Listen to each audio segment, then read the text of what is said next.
কুরুক্ষেত্রের মতো ভয়ানক যুদ্ধ ইতিহাসে হয়তো আর কখনো হয়নি। এই যুদ্ধে প্রাণ দিয়েছিলেন বহু রথী মহারথী, যার মধ্যে মহাবীর কর্ণ অন্যতম।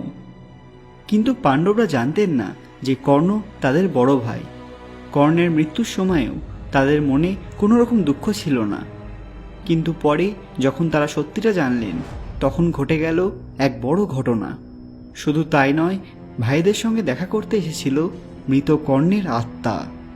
তারপর কি হয়েছিল জানলে আপনারা চমকে উঠবেন। সকলকে আমাদের চ্যানেল পুরাণ কথায় স্বাগত। আজকে আমাদের আলোচ্য বিষয় কর্ণের আত্মা তার ভাইদের কি বলেছিল। আর আপনি যদি আমাদের চ্যানেলটা এখনো সাবস্ক্রাইব না করে থাকেন তাহলে এক্ষুনি করে নিন, কারণ আমরা প্রতি সপ্তাহে এইরকমই আকর্ষণীয় ভিডিও এনে থাকি। মহাভারতের দুই কড়া প্রতিদ্বন্দ্বী কৌরব এবং পাণ্ডব। কৌরব পক্ষের তিন সবচেয়ে বড় যোদ্ধা ছিলেন পিতামহ ভীষ্ম, গুরু দ্রোণ এবং মহাবীর কর্ণ। ভীষ্মের সরসজ্জা নেওয়ার পর একদিন দ্রোণাচার্যের পতন হয়।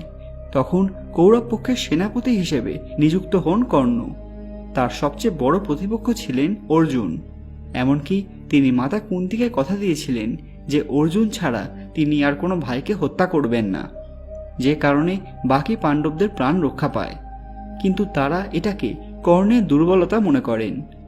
একসময় অর্জুন এবং কর্ণের ভয়াবহ সংঘর্ষের সূচনা হয়। গুরু পরশুরামের দেওয়া শাপের কারণে কর্ণের রথের চাকা মাটিতে আটকে যায়। সেই সময় অর্জুনের নিক্ষেপ করা বাণে তার পতন ঘটে। মহাবীর কর্ণের মৃত্যুর সময়ও পাণ্ডবরা তার প্রতি সামান্য সংবেদনশীল হননি। কিন্তু শ্রীকৃষ্ণ কুন্তিকে বলেন যে এখন আর কোনো কিছু গোপন করা ঠিক নয়। সারা জীবন কর্ণ তার প্রাপ্য সম্মান পায়নি। তার নিজের ভাইয়েরা তাকে শত্রু মনে করেছে। মৃত্যুর সময় তার পরিচয় গোপন রাখা উচিত নয়। তখন কুন্তি পাণ্ডবদের জানান যে কর্ণ আসলে তাদের জ্যেষ্ঠ ভ্রাতা ছিল। এ কথা শুনে পঞ্চপাণ্ডব শোকে কাতর হয়ে পড়ে। সবচেয়ে বেশি ভেঙে পড়েন অর্জুন, কারণ তার হাতেই কর্ণের পতন হয়েছিল। শান্ত যুধিষ্ঠিরও সেদিন অত্যন্ত রেগে গিয়েছিলেন। যাই হোক, এই মহাবীরের শেষকৃত্য সম্পাদনের সময় যুদ্ধে অবশিষ্ট সকল রথী মহারথী উপস্থিত ছিলেন। স্বয়ং ভগবান শ্রীকৃষ্ণ কর্ণকে আশীর্বাদ করেন। একসময় মেঘের আড়াল থেকে দেখা দেয় মহাবীর কর্ণের আত্মা। সারা জীবন যে ভাইদের সঙ্গে ভালোভাবে কথা বলতে পারেননি, আজ মৃত্যুর পর তাদের দিকে তাকিয়ে তিনিও শোকে কাতর। এভাবে সেই মহান আত্মা স্বর্গের দিকে প্রস্থান করল। কিন্তু পাণ্ডবরা নিজেদের ক্ষমা করতে পারলেন না। সারা জীবন যার সেবা করা উচিত ছিল সেই কর্ণকে নানানভাবে অপমান করেছেন তারা। মায়ের কারণে বড় ভাইয়ের থেকে সারা জীবন দূরে ছিলেন তারা। কর্ণের জীবনের প্রকৃত দোষী হয়তো তার জন্মদাত্রী, যিনি কুমারী বয়সে সূর্যদেবের কাছ থেকে এই পুত্রকে লাভ করেছিলেন, যা কোনো দোষ ছিল না।